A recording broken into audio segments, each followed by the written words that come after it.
guys, welcome to the True View. We have our special guests here today. She was okay. This is Donna Collins. This beautiful little thing right here is Jed. This is Donna and Vicky Gaines' grandbaby. And then we have Laurie Helton joining us today. Yay, we're excited to have them. So we put together our group here so that we could have a discussion, and our topic today is going to be what is the one thing that you wish you had known earlier in your walk with Christ? And we've kind of just been sitting here talking about it, and I think we can all agree that there's more than one right answer to that. So, so I've agreed to start. So for me, in my walk, I knew a lot about Christ. I knew the things to do, the checklist, the read the Bible, the go to church kind of thing. But actually having an intimate walk and taking the time to be with Him, I call the secret place. I knew nothing about. I didn't do that. I didn't know the importance of it. Yeah. And even if I'd heard other people talk about their prayer life, I didn't connect it to being more than just praying. Yeah. And so when I really began to seek God and spend that time with Him, it just completely changed who I thought He was. Yeah. Before, He was probably more of like a distant figure, like I said, that I just knew about. Yeah. And He wasn't really a big part of my life. He was just a necessity in my life. And but just getting to know Him, it just, I don't know, my heart just changed, and I fell in love with Him and realized how much He loved me. Yeah. And it was just completely changed my desire to, it wasn't I'm supposed to do these things, it was I want to do these things that I was doing. So to me, that just changed everything for me. Of course, there were other things that I hope these girls are going to share. But for me, that was one of the biggest things in my life that just really changed my walk, is just intimately spending that time with no agenda, just being with Him. Yeah. So, yeah, that's so good. Yeah. So, going along with that, so much there. One thing that I have realized is the being is more important than the doing. And that was something huge for me. Just the being with Him, what looks like sometimes we don't have time or wasted time. That's right. That's where everything comes from. It's just the best. I mean, you walk away with the peace that passes understanding. I mean, you can be distressed in those few moments, and His presence just changes everything. So, that's good. So, if you haven't done that, if you haven't just taken the time to just get to know Him, it's priority one. So, getting to that place, I know in my own life, getting to that place brought me to a place where, in times of stress, if I just spoke His name, it brought that peace. I can remember at a job that I was at, it's stressful at the time, and like at this time I would take my lunch break. That would kind of be my time. And if I didn't get that lunch break for whatever reason, I mean, my day just did not go. It did not flow. And it was just, I looked forward to it every day. I just looked forward to getting away to that time with Him every day. It just made the rest of my day. It really did. So. I read something earlier today that said, when you were talking about that, and think of it, that said, the Holy Spirit equips us with everything we need for every emergency. Mm-hmm. And so, like, if we don't get away with Him or just even look to Him, sometimes we don't have but 30 seconds or 5 seconds to say, God, help me here. But it's just amazing how quickly God will tune you into what you need, if it's a scripture or whatever. Yeah, and there's so many different stages of life and seasons of life where, 5 minutes may be all you have. Yeah. But I truly believe when you go to Him, sacrifice that 5 minutes, He's going to give you everything you need. Mm-hmm. His grace is sufficient in those 5 minutes. Mm-hmm. And He'll show you other time.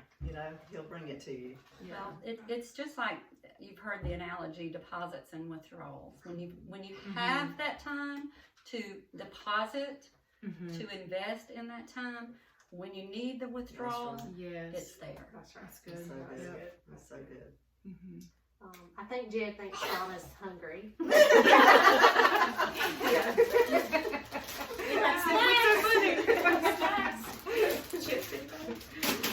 Okay, so next we're going to get to Laurie. Oh, is it? I thought Donna was going to. I did not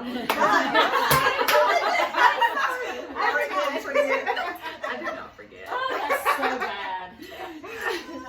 That's wrong. I know the thing for me is, as we were talking this evening, is like just striving, understanding that you don't have to strive to please Him, that God's there just for whenever, in your darkest moments, in your best moments, and just like a father's love. So the turning point for me was probably at a dark point in my life where I was really broken and pride had gotten in the way of a lot of stuff, and God revealed it. And then once He started revealing the issues, He poured out His love. And I think it's just like when I realized that I don't have to earn His love, or I don't have to please Him.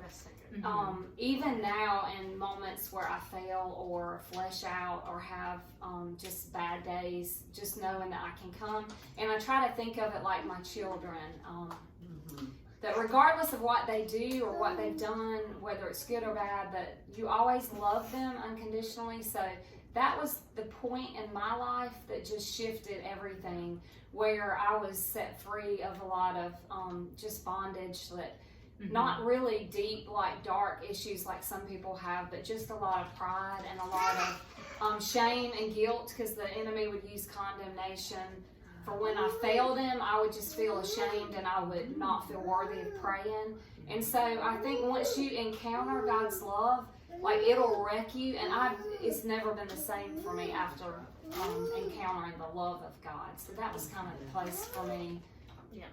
I mean, I think the enemy tries to convince us that His love is conditional, Yes. or that His love is even human, because we can't love the way that He does.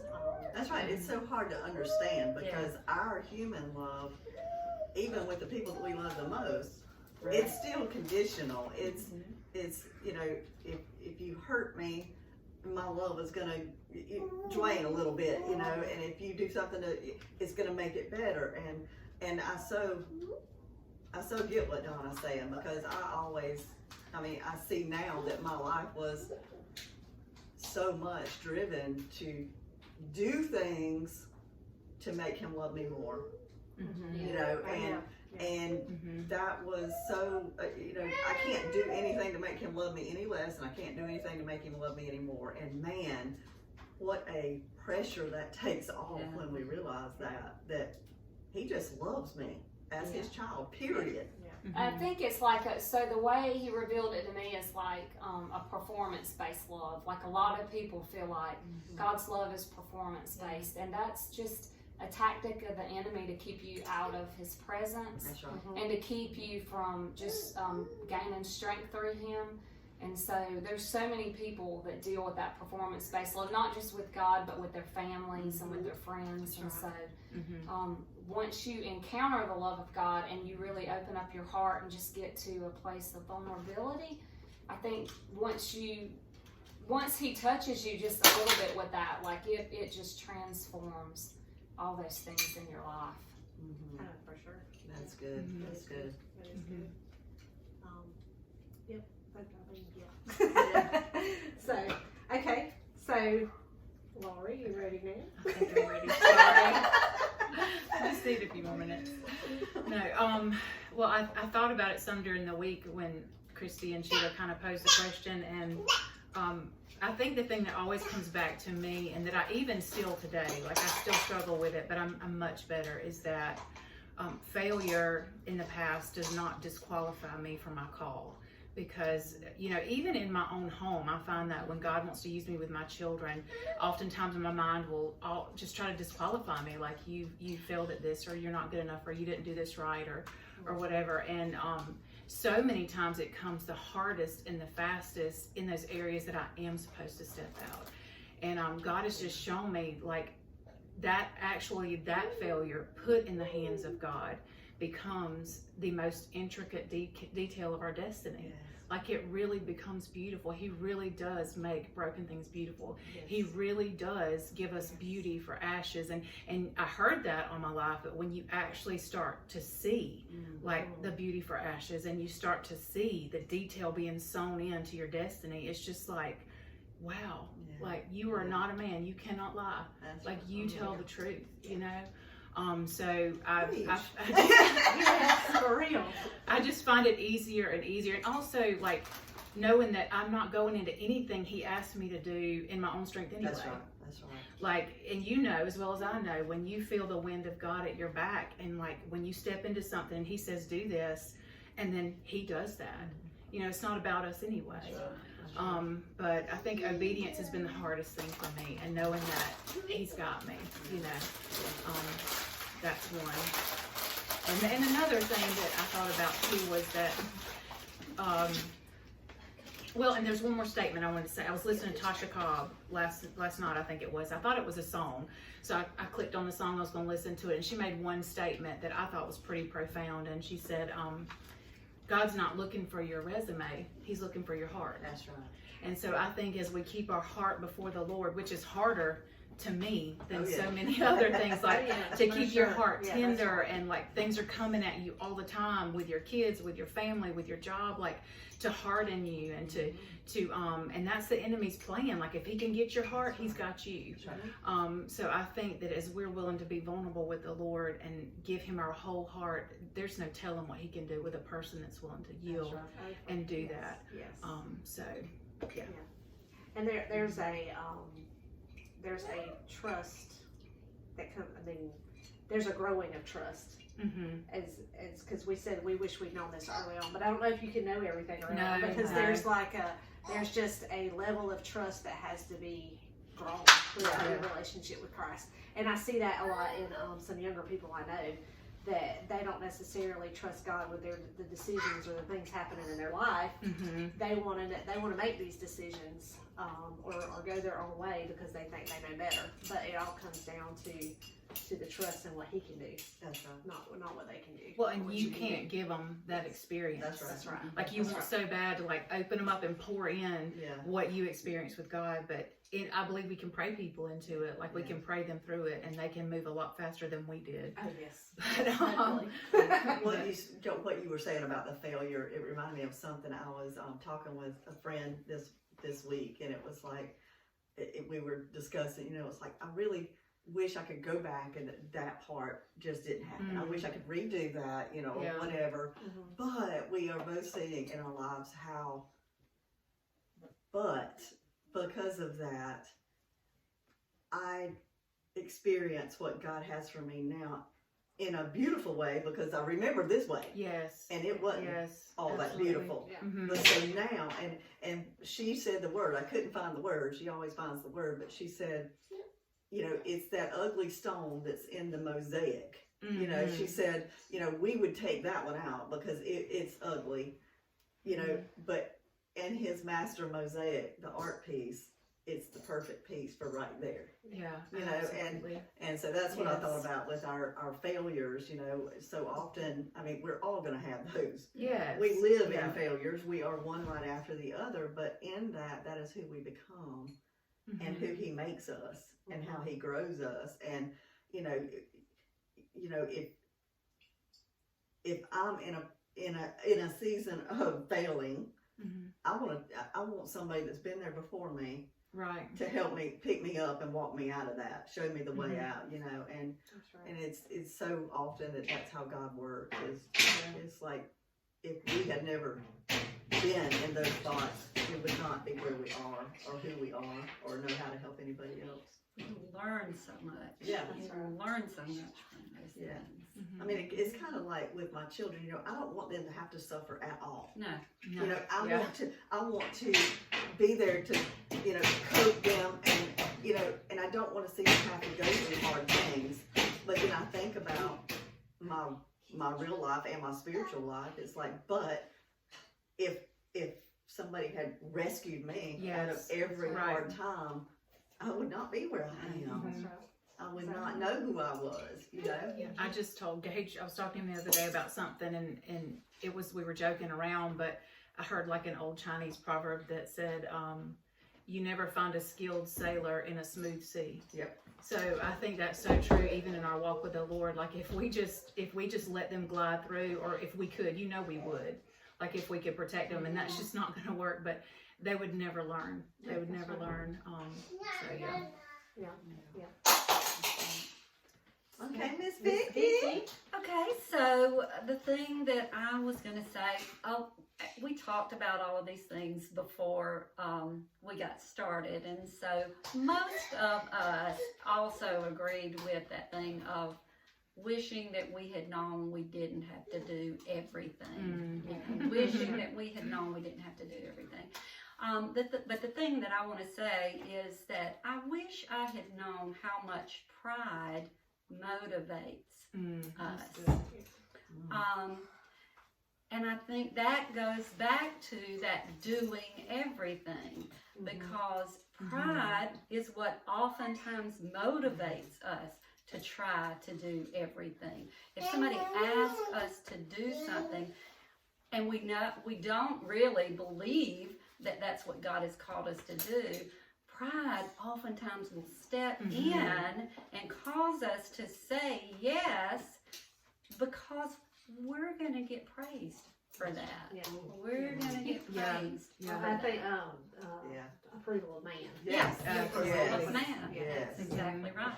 And so we'll agree to do things that we shouldn't necessarily do out of pride. And I know, had I known that early on, I would have done so many things differently.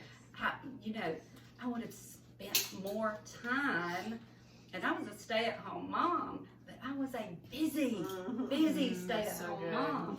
And I would have spent more time investing in the spiritual lives of my children. Yes. But pride, and we don't recognize it as pride. We think we're just doing good things. That's right.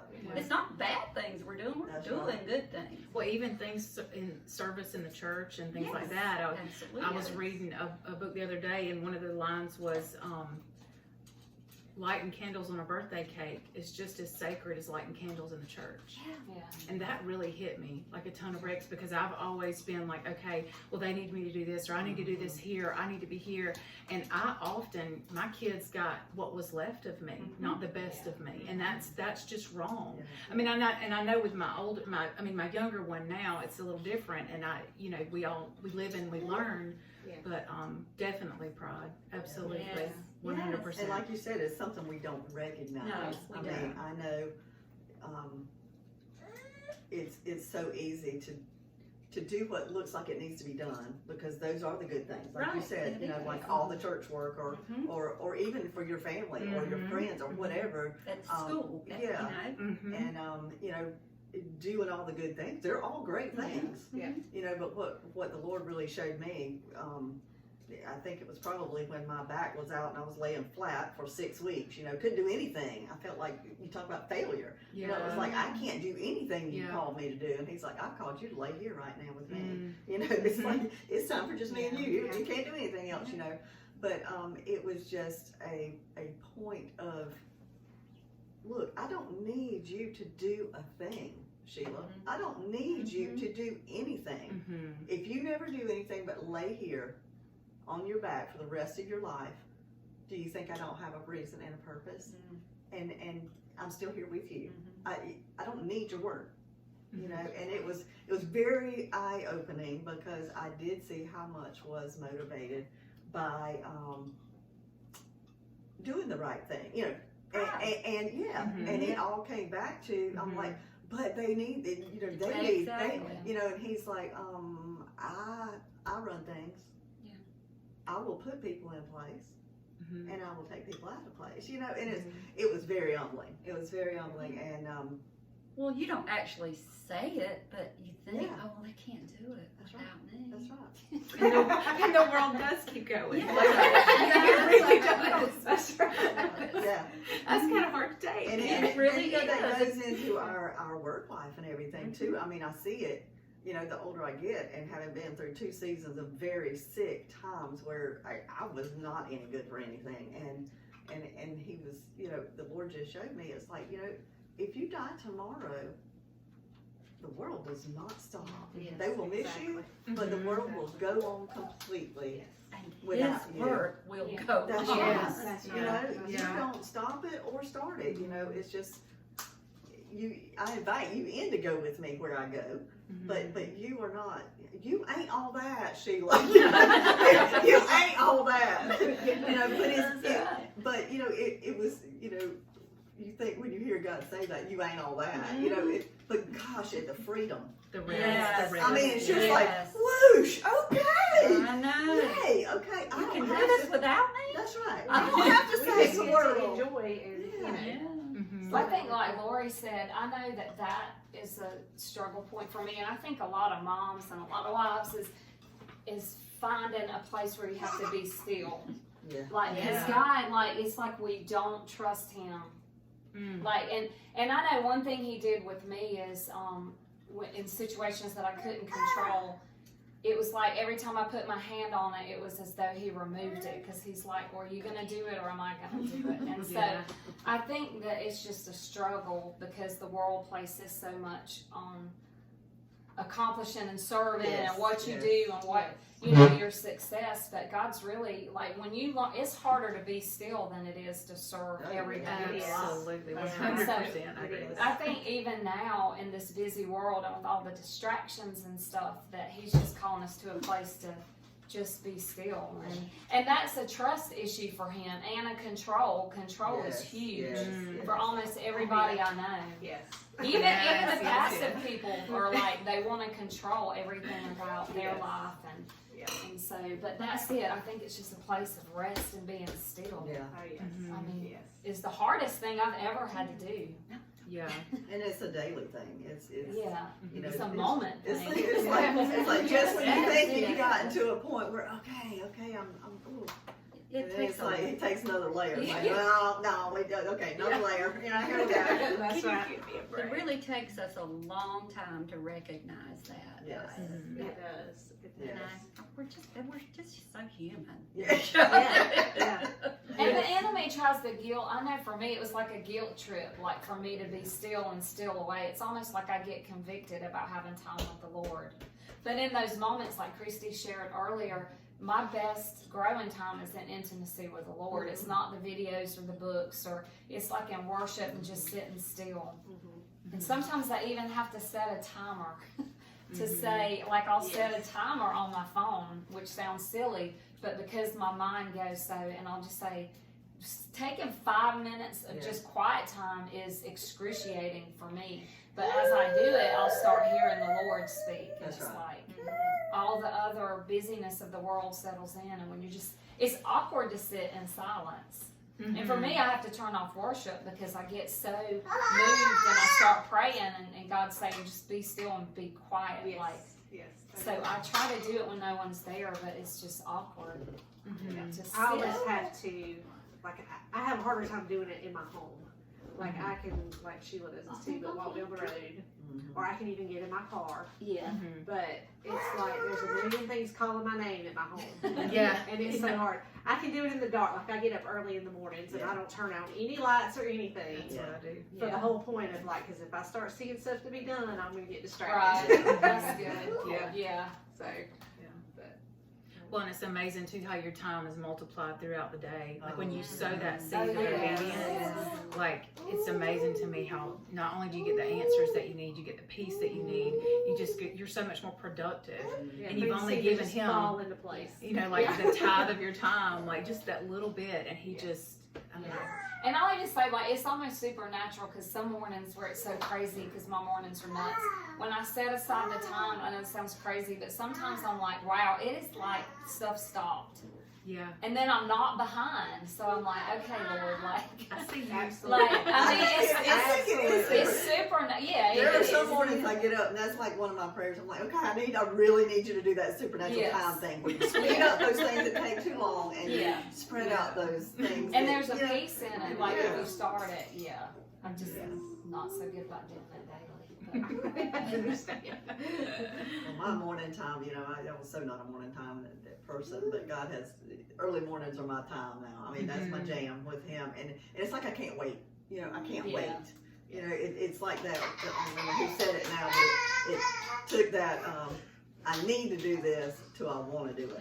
And that was huge for me. It was like, wow, when I started that routine, it was kind of like, okay, here we go.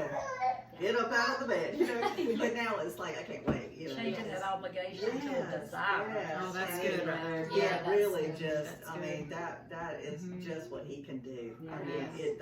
it's when you just start with that obedience and just, and one of the other things, speaking of the quiet time, one of the other things that I really just changed things for me was how I went to the Word. When I finally started going to the Word, Jesus just showed me who you are. Yeah. I want to know who you are and what you want me to know about you. Instead of, okay, I need an answer to this problem today. What? Give me the scripture. I mean, it was always an emergency thing. It never was an enjoyment thing. It was more of a instruction book instead of a love letter. Yeah, that's good. That's very good. Yeah. All right. So Sheila, was that yours? Huh? Yeah. I think I've done mine. I think I've done a bunch of them. I was able to shoot in about 4 or 5 of mine. Oh, there's lots. Yeah. I wish I didn't know. oh yeah. Well, this was lots of fun, Yes, guys. so much we definitely fun. have to do this again. So Yeah. we'll come up with a good question again. Do it again. So, but okay, so we'll be back here next week, and our next topic, we're going to post a video by Michael Todd, Crazy Faith. Yeah. So first one I ever watched of his, I was hooked. It was he they just were he really just brings good. the word alive. So anyway, join us in watching that and sharing your comments on it before we get back with you next week. And we thank y'all for being with us. All